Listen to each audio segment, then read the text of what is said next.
Hello first year students, क्या हाल चाल। तो आज की वीडियो में हम अपना BCEM basic civil engineering and engineering mechanics के मोस्ट इंपॉर्टेंट क्वेश्चंस देखने वाले हैं, जिनको मोस्ट प्रोबेबल चांस है कि आपके एग्जाम में आएंगे। बट क्वेश्चन देखने से पहले मैं एक इंपॉर्टेंट बात आपको बता दूं, एंड ये बात आप थोड़ा ध्यान से देखना।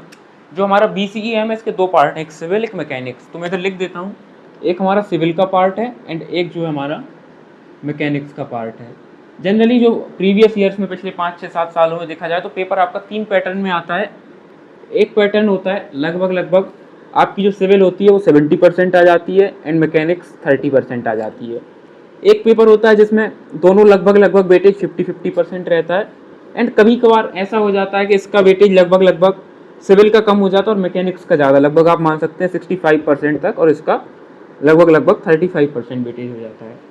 तो अगर पेपर ये वाला आता है आपका सिविल 70%, सिविल बहुत आसान है, और मैकेनिक्स में 30% में थोड़ी सी थ्योरी भी होगी और न्यूमेरिकल कम ही होंगे, तो ये जो हमारा पेपर होता है ये मोस्ट इजी हो जाता है। एमई मोस्ट इजी पेपर हो जाता है, आप आराम से कर सकते हैं। और आप 1 2 3 दिन पहले भी पढ़ते हैं, 2 दिन पहले भी पढ़ते हैं, आप निकाल सकते हैं। सेकेंडरी दोनों 50-50 आते हैं, 2 4 5 दिन पढ़ा है, ठीक ठाक आइडिया है आपको चीज़ों का, तो ये एक एवरेज पेपर होता है, ये आप आराम से निकाल सकते हैं। ये बिल्कुल मोस्ट ईजी बोल दिया मैंने। बट कभी कभार मैकेनिक्स का वेटेज बहुत ज़्यादा हो जाता है एंड थ्योरी सिविल की कम हो जाती है, ऐसे में आपका पास होना थोड़ा सा मुश्किल हो जाता है। तो भले ही मैं आपको कितना इंपॉर्टेंट क्वेश्चन बता दूं, आपको मैकेनिक्स को ऐसा नहीं कि आप सिविल के भरोसे ही सिर्फ पास होने जाएं। अगर आपके पास टाइम बहुत कम है तो आप सिविल के भरोसे जा सकते हैं, बट आपके पास अगर अभी 2 4 5 6 दिन, एक हफ्ता है, बल्कि अभी तो काफ़ी दिन है, जब मैं वीडियो डाल रहा हूँ तो आराम से आपके पास 20 25 दिन, 1 महीना होगा, तो आप मैकेनिक्स पे जरूर ध्यान दें। मैकेनिक्स के कुछ फोर्स रिजोल्यूशन के क्वेश्चन आते हैं, मोमेंट ऑफ एनर्जी के क्वेश्चन आते हैं, सेंटर ऑफ ग्रेविटी के क्वेश्चन आते हैं, method of joint, method of section. तो जब वो ये 65% में आ जाते हैं तो काफ़ी बच्चों को प्रॉब्लम जाती है सॉल्व करने में, एंड ये थोड़ा सा आपका डिफिकल्ट लेवल का पेपर हो जाता है। तो आप प्रिपरेशन इस हिसाब से करें। बाकी सिविल की आप थ्योरी तो पूरी पढ़ के जाएं, अगर ऐसा पेपर आएगा तो आप बहुत अच्छे से 65 मार्क्स तक आउट ऑफ 70 स्कोर कर सकते हैं। मतलब आप A+, B+ आराम से स्कोर कर सकते हैं। अब चलिए अपनी unit wise most important questions देख लेते हैं। एंड उससे पहले मैं बता दूं, आपकी सिविल की 3 यूनिट है एंड मैकेनिक्स की 2 यूनिट है, दोनों मिला के आपकी 5 यूनिट हो जाती हैं। अब चलिए देखते हैं। सबसे पहले हम यूनिट 1 देख लेते हैं अपनी सिविल की। एंड सिविल की यूनिट 1 यार थोड़ी सी बड़ी यूनिट है, बाकी सिविल की दोनों यूनिट एंड मैकेनिक्स की यूनिट कहीं ना कहीं काफ़ी छोटी है, बट इससे काफ़ी ज़्यादा वेटेज आता है, तो ये बिल्कुल भी छोड़ के नहीं जानी है। एंड इस सिर्फ ये ऐसी यूनिट है जिससे थोड़े टेढ़े मेढ़े सवाल भी पूछ लिए जाते हैं। सबसे पहले नंबर पे मैंने रखा है स्टोन, ब्रिक, सीमेंट। सीधे सीधे आपके टॉपिक हैं, स्टोन क्या है, ब्रिक्स क्या है, सीमेंट क्या है। इनमें आपको क्या पढ़ना है, तीनों में ही 3 चीज़ें पढ़नी है। पहले नंबर पे पढ़ना है टाइप्स, सेकेंड पे प्रॉपर्टीज़ या क्लासिफिकेशन, टाइप्स या क्लासिफिकेशन बोल सकते हैं आप। सेकेंड नंबर पे प्रॉपर्टीज़, तीसरे नंबर पर टेस्ट। ये याद रखना, ये तीनों की पढ़ने हैं। जैसे ब्रिक्स हो गया तो आपकी first class brick, second class brick, third class brick, तो ये हो गए इसके टाइप। प्रॉपर्टीज़ की ब्रिक में साउंडनेस होनी चाहिए, पोरस होनी चाहिए, कितना वाटर एब्जॉर्ब करना चाहिए, तो ये हो गई इसकी प्रॉपर्टीज़। और प्रॉपर्टीज़ को टेस्ट करने के लिए कुछ ब्रिक के टेस्ट होते हैं। जैसे ब्रिक को मैंने ऊपर से गिराया 1 मीटर से, तो वो टूटती है या कैसी आवाज़ करती है, कितना वाटर एब्जॉर्ब करती है, तो कुछ इसके लिए टेस्ट होते हैं। सिमिलरली सीमेंट के टाइप होते हैं, ऑर्डिनरी सीमेंट, ऑर्डिनरी और Portland cement, Portland pozzolana cement, ऐसे काफ़ी सीमेंट होते हैं, सीमेंट के भी टेस्ट होते हैं। तो स्टोन, ब्रिक, सीमेंट तीनों का क्लासिफिकेशन, प्रॉपर्टीज, टाइप पढ़ के जाना। 2 या 1 बिल्कुल कंफर्म है, आएगा ही आएगा। ये क्वेश्चन 100% आएगा, कोई इसमें मैं 99% भी नहीं बोलूँगा, क्योंकि इसमें 3 टॉपिक से 3 में से एक तो एटलीस्ट 7 मार्क्स में पूछता ही पूछता है। सेकेंड नंबर पे मोर्टार एंड कॉन्क्रीट। तो अगेन मोर्टार हमारा क्या होता है पढ़ना है आपको, और कॉन्क्रीट क्या होता है। कॉन्क्रीट की जैसे मैंने एक सिर्फ टॉपिक लिख दिया कॉन्क्रीट, तो कॉन्क्रीट की भी 3 4 चीज़ें होती हैं, होता क्या है, प्रॉपर्टीज़ क्या है, टेस्ट क्या है। तो जैसे कॉन्क्रीट में कुछ टर्म्स होती हैं, याद रखना। वर्केबिलिटी, ऐसी क्योरिंग, कॉन्क्रीट में क्योरिंग क्या होता है। एक और एक टेस्ट होता है इसका, स्लम्प टेस्ट, और एक आध दो चीज़ें जो भी आपको जहाँ से पढ़े दिख जाएगी कॉन्क्रीट में क्या क्या होता है। थर्ड नंबर पे एक बकवास चीज़ आ जाती है, उससे पहले 4th नंबर का टॉपिक देख लेते हैं। प्लास्टरिंग एंड पॉइंटिंग क्या होता है। बिल्कुल आसान चीज़ें जो घर के बाहर लास्ट में प्लास्टर करते हैं, और पॉइंटिंग भी जो होता है आपको पढ़ लेना है। एंड ये क्वेश्चन बहुत आसान सा और कई बार आता है, तो देख लेना है। 4th नंबर पे जो मैंने थर्ड वाला रखा है, ये आपका फाउंडेशन, स्टेयर्स एंड विंडोज़। बहुत बकवास टॉपिक है, बट ये कई बार पूछ लेता है जस्ट टाइम पास करने के लिए। तो आपको फाउंडेशन देख लेना है। फाउंडेशन के टाइप होते हैं, deep foundation, shallow foundation, similarly stairs and Windows, but इसको आपको अपनी लास्ट प्रायोरिटी पे रखना है।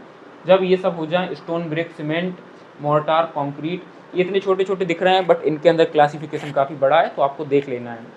सैंड वगैरह दिख जाए, सैंड के टाइप कुछ दिख जाए, ऐसा देख लेना है। प्लास्टरिंग एंड पॉइंटिंग देखना है, एंड ये लास्ट में करना है। फर्स्ट यूनिट कंप्लीट हो गई। अब चलिए हम अपनी सेकंड यूनिट देख चलिए। तो अब हम अपनी यूनिट 2 देख लेते हैं। हमारी यूनिट जो 1 थी उसमें थ्योरी थी 100%।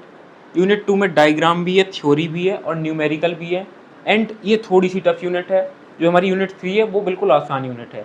तो यूनिट 2 देखते हैं। यूनिट 2 है हमारी सर्वेइंग। सबसे पहला क्वेश्चन है डिफाइन सर्वे। सर्वे क्या होता है, definition. What are primary divisions of survey. Survey को डिफाइन कैसे करते हैं, जैसे प्लेन सर्वे और जियोडेटिक सर्वे, तो सर्वे के कुछ टाइप भी होते हैं। सेकंड नंबर पे व्हाट इज बियरिंग। बियरिंग क्या होता है, वो वाला बियरिंग नहीं है जो घूमने वाली बियरिंग होती है, सिविल का बियरिंग अलग होता है, मीजर करने के लिए होता है। And define back and four bearing. तो बैक बियरिंग और फोर बियरिंग क्या होता है, एंड स्पेशली बैक बियरिंग पे और फोर बियरिंग पे एक न्यूमेरिकल भी आता है। मैं दूसरे मार्कर से लिख देता हूँ।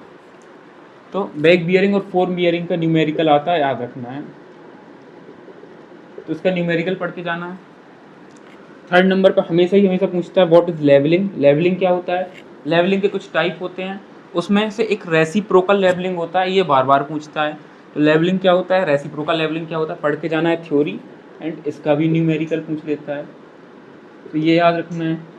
चौथे नंबर पे एक कई बार क्वेश्चन रिपीट हुआ है, difference between prismatic and surveyor's compass. Prismatic compass और सर्वेयर्स कंपास में क्या डिफरेंस होता है, इसका आप डायग्राम ना भी बना पाए तो चलेगा, बना ले तो अच्छी बात है, बट अगर ना बना पाए, इन केस कोशिश करना है बनाने की, तो इसकी थ्योरी जरूर याद करके जानी है, थ्योरी प्लस अगर हो सके तो डायग्राम। और दो डायग्राम में मोस्ट 90% चांस होते हैं, हर बार के पेपर में आते हैं, इन दो में से एक। डंपी लेवल क्या होता है आपका, तो डंपी लेवल का डायग्राम और थियोडोलाइट का।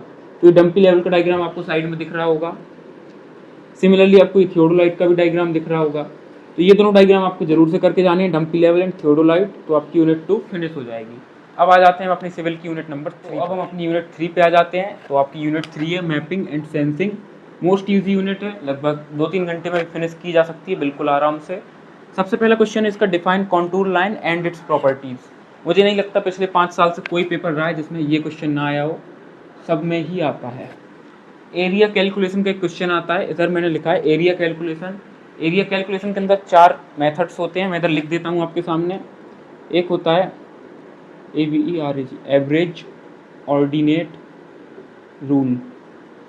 दूसरा होता है मिड ऑर्डिनेट रूल। थर्ड होता है ट्रेपिजॉइडल, एंड फोर्थ होता है सिम्पसन रूल। वो आपको इन चारों में से किसी भी मेथड से एरिया कैलकुलेट करने के लिए दे सकता है। जैसे कोई फील्ड है, कोई डायमेंशन इस टाइप से दी होगी, एक फील्ड कुछ इस टाइप से दी जाती है, इनकी हाइट दी जाती है, दूसरी हाइट, तीसरी हाइट, चौथी, पांचवी, इस टाइप से। इसका मैंने डिटेल लेक्चर डाल रखा है यूट्यूब पर, अगर आपको ना समझ में आए तो आप उधर से देख सकते हैं। आधे घंटे के अंदर ये चारों एक्सप्लेन किए हैं, आपको बहुत अच्छे से समझ में आ जाएगा, और हमने इसका एग्जाम्पल भी किया है। तो एरिया कैलकुलेशन हो गया। थर्ड नंबर पे आता है रिमोट सेंसिंग, जरूर करके जाएं। जैसे कंटूर लाइन, रिमोट सेंसिंग, ये थ्योरी के मोस्ट आसान क्वेश्चन है, बट ये आते हैं तो जरूर से करके जाएं। रिमोट सेंसिंग आप सिर्फ एक बार पढ़ने की ज़रूरत है, दोबारा लाइफ में नहीं कहीं पढ़ना पड़ेगा, इतना आसान टॉपिक है, एंड ये पेपर में आता है, सबसे बड़ी चीज़। तो इनको जरूर करके जाएं। इतना अगर आप पढ़ लेंगे तो आपका सिविल का पोर्शन खत्म हो चुका है। अब आते हैं हम अपनी मैकेनिक्स पर। सिविल की तीनों यूनिट फिनिश हो चुकी हैं, मैकेनिक्स की यूनिट 1 देखते हैं। मैकेनिक्स की फर्स्ट यूनिट देख रहे हैं। तो हमारी फर्स्ट यूनिट है फोर्स एंड इक्विलिब्रियम। इसमें पहला क्वेश्चन है what are various types of force system. बहुत सी टाइप की फोर्स कौन कौन सी होती हैं, प्लेनर फोर्स, कोप्लेनर फोर्स, ऐसी नॉन पैरेलल फोर्स, कुछ कुछ फोर्स होती हैं। तो आपको ये वेरियस टाइप्स ऑफ फोर्स देख लेनी है। देन उसके बाद सेकंड नंबर पे आता है लेमीज थ्योरम। लेमीज थ्योरम क्या होती है, मोस्ट इंपॉर्टेंट है, अगेन इसकी डेरिवेशन देख के जाना है, derivation plus numericals, any for numericals. Lami's theorem का डेरिवेशन न्यूमेरिकल बहुत आसान है, मैंने चैनल पर ड्राइव करके रखी हुई है, अगर आप चाहें तो उधर से भी देख सकते हैं, बहुत ईजी लैंग्वेज में समझाया हुआ है। थर्ड नंबर पे आ जाता है व्हाट आर ट्रसेस। ट्रसेस क्या होते हैं, TRUSSES, ट्रस या ट्रसेस क्या होते हैं, और ट्रस में कुछ एज्यूम्पशंस मानते हैं, तो उनके एज्यूम्पशन क्या होते हैं ये पढ़ लेना है। चौथे नंबर पे आता है method of joint and section क्या होता है, इसका प्रॉपर एक वो है स्टेप, कुछ थ्योरी ही है, ये कोई न्यूमेरिकल नहीं है। Method of joint and section से कैसे कोई क्वेश्चन को सॉल्व करते हैं, ये थ्योरी पार्ट इसका देख के जाना है। इसके न्यूमेरिकल आ जाते हैं कई बार, बट काफ़ी टफ आते हैं, तो आप चाहें तो उनको छोड़ सकते हैं, पढ़ के जाना है, बट हम उनको इंपॉर्टेंट की कैटेगरी में नहीं डालेंगे। 5th नंबर पे फोर्स रिजोल्यूशन न्यूमेरिकल, ये आपने अपना 11th 12th क्लास में पढ़ रखा होगा, बट ये एग्जाम में आता है। बहुत आसान चीज़ है, पर पता नहीं क्यों उसको बच्चे छोड़ के चले जाते हैं। बिल्कुल इजी टाइप का क्वेश्चन, जैसे कुछ इस टाइप के क्वेश्चन आपने 11th 12th में किए होंगे। कोई इधर से ये एक रोप लगी हुई है, इधर से कुछ एम मास लटका हुआ है, ये कुछ आपको एंगल दे देंगे कि ये सपोज 30 डिग्री का एंगल है, तो बोलेगा इसमें टेंशन कितनी होगी, इसमें टेंशन T1 T2 कितनी होगी, ये सब फाइंड आउट करो। इस टाइप के कुछ न्यूमेरिकल्स होते हैं जो हमारे फोर्स रिजोल्यूशन की आ जाती हैं, जिसमें हम कुछ इधर टेंशन T मान के इसके कंपोनेंट वगैरह रिजोल्व करते हैं, साइन कंपोनेंट इस साइड, कॉस कंपोनेंट इस साइड, तो ये सब फोर्स रिजोल्यूशन के अंदर आता है। तो ये पढ़ के जाना है, काफ़ी आसान है, बहुत मुश्किल नहीं है। इस तरीके से आपकी यूनिट 1 खत्म हो जाएगी। अब हम अपनी last but not least unit 2 पर आते हैं, किसकी, मैकेनिक्स। मैकेनिक्स की सेकेंड यूनिट देखते हैं। वैसे तो एक हिसाब से काफ़ी मुश्किल यूनिट है, one of the most toughest unit है, बट इम्पोर्टेंट के एस्पेक्ट में ही one of the most easy unit भी हो जाती है। चलिए देखते हैं कैसे। सिर्फ 3-4 इंपॉर्टेंट दिए हैं और मैं आपको बताता हूँ और क्या क्या इंपॉर्टेंट है। फर्स्ट क्वेश्चन है, इसमें 4 डेफिनेशन है, याद करनी है, छोटी छोटी है। कौन कौन सी, चलिए देखते हैं। पहला है डिफाइन सेंट्रॉइड। सेंट्रॉइड क्या होता है, सेंटर ऑफ ग्रेविटी क्या होता है, मोमेंट ऑफ इनर्शिया क्या होता है। इनकी 4-4 5-5 लाइन की डेफिनेशन जो कि शॉर्ट नोट वगैरह में पूछी जाती हैं। और एक चीज़, रेडियस ऑफ जायरेशन ROG लिख देता हूँ।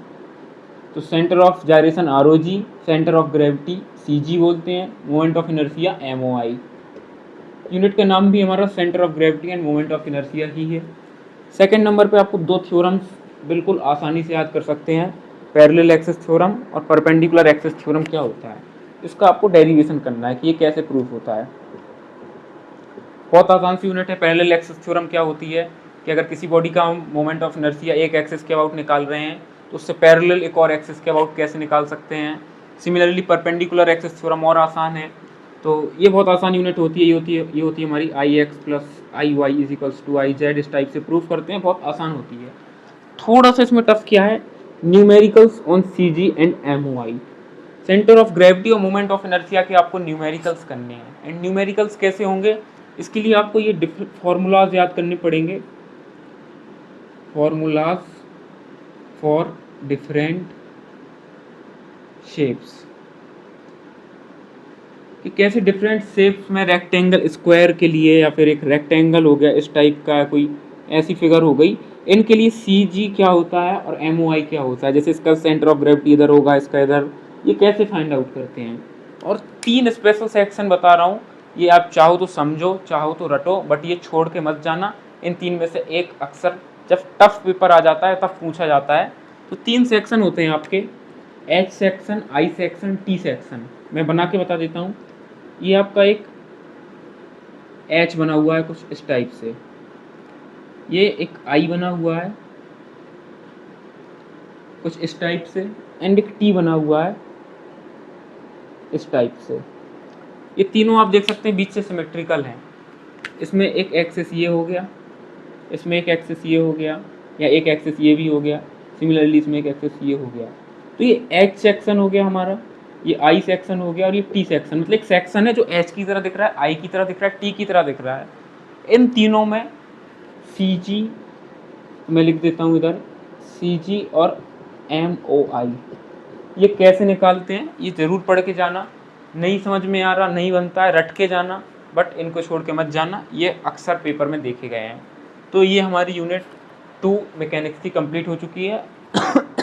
एंड हमारा लगभग BCEM का सब कुछ हमने मोस्ट इम्पॉर्टेंट कवर कर लिया है।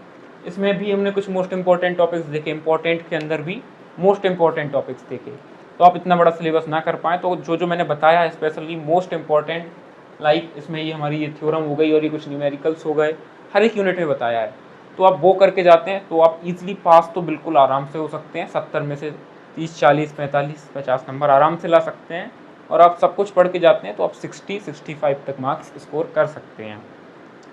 तो अगर आपको वीडियो अच्छी लगी हो तो आप वीडियो को लाइक ज़रूर से करें, एंड चैनल को सब्सक्राइब करना ना। बात और रह गई है, आपके जो अदर सब्जेक्ट्स हैं like engineering physics, basic mechanical engineering, ये सिविल मैकेनिक्स हो गया, आपका बेसिक कंप्यूटर इंजीनियरिंग, आपका मैथमेटिक्स 1, मैथमेटिक्स 2, ये सब के भी हमने इंपॉर्टेंट टॉपिक्स डाल रखे हैं यूट्यूब पर, तो वो चेकआउट जरूर करें। मैं मिलता हूँ नेक्स्ट वीडियो में, तब तक के लिए bye and thank you all.